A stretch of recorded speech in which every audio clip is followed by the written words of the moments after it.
మెతుకు ఎందుకు కాకూడదు? ఒక గుడికి వెళ్తున్నారు, ఒక ఇటుక ఎందుకు కాకూడదు?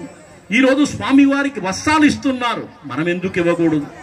ఇటువంటి భావన చేత మనలో గూడు కట్టుకున్నటువంటి స్వార్థభావం పోతుంది.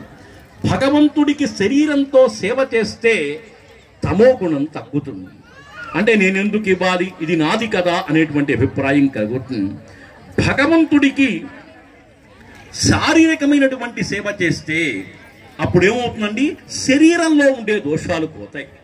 ఇప్పుడు నీ ఇల్లును ఊడ్చుకోవచ్చు, పక్క వాళ్ళ ఇల్లు ఊడవలేవు. మరి అదే గుడికి వచ్చే మాధ్యన్యా సమ్మార్జయిత్వా అక్కడ చేసినందువల్ల శరీరగత దోషాన్ నశ్యతి, శరీరంలో ఉండే దోషాలు. ఇది భగవంతుడు 10 మంది వచ్చేటువంటి మహానుభావులు వస్తుంటారు కాబట్టి ఎవరి పాదం వల్ల ఎటువంటి శక్తి వస్తుందో కూడా తెలియదు. అందుకే కొండపైన ఈ మధ్య నేను బ్రహ్మోత్సవానికి గరుడ సేవ చెప్పేటప్పుడు బయటకు వస్తుంటే ఒక మహాభక్తుడు పొరకతో ఊడుస్తున్నాడు, మొత్తం అంతా ఎంతో శ్రద్ధగా ఊడుస్తున్నాడు.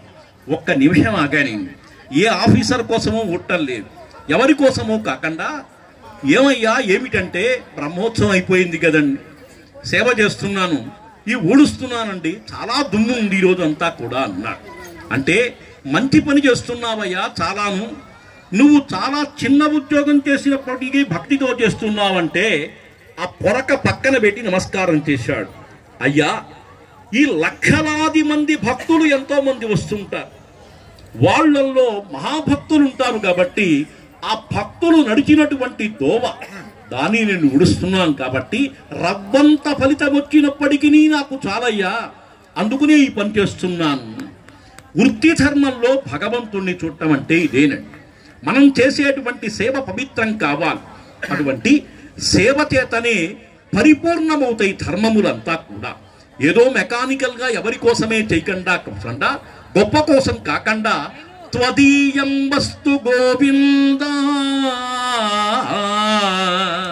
తుభ్యమేవ సమర్పయే, నేనిస్తున్నాను నువ్వు చేయటం కాకుండా భగవంతుడిచ్చింది నీకు ఇస్తున్నాను అనేటువంటి భావంతో కార్యక్రమాన్ని చెయ్యాలి.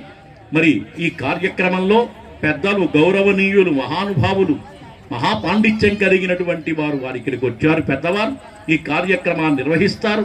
దీన్ని ఆశాంతం చూసి స్వామి యొక్క అనుగ్రహానికి పాత్రుడు అవుదాం. గోవింద గోవింద గోవింద గోవింద గో